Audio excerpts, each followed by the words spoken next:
في النار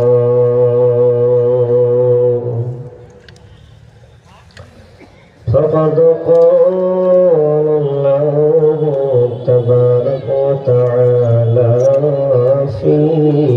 كلامه المجيد وفرقان الحميد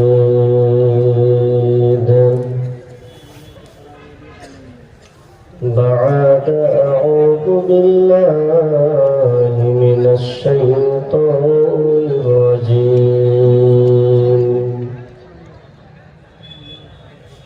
ونفخ في الصور فصعق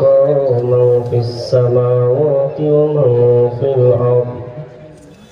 إلا من شاء الله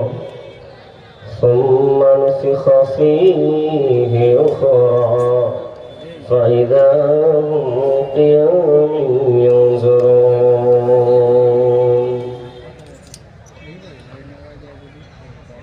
عن أبي هريرة رضي الله تعالى عنه قال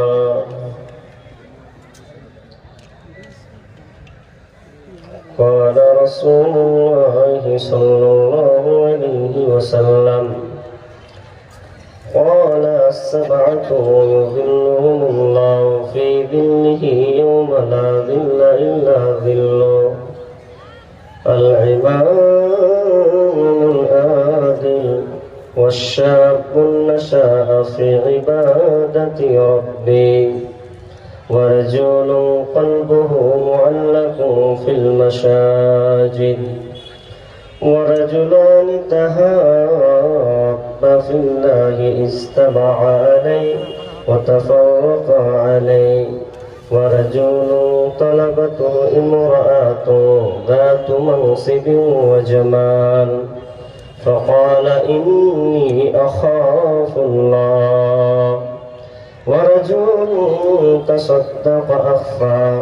حتى لا تعلم شماله ما تنفق يمينه ورجل ذكر الله خاليا ففاضت عيناه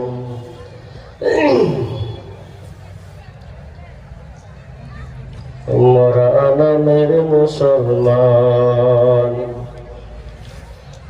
ওদের কেমন যে ঈমান না চিনি নবীর হাদিস না মানি কোরআন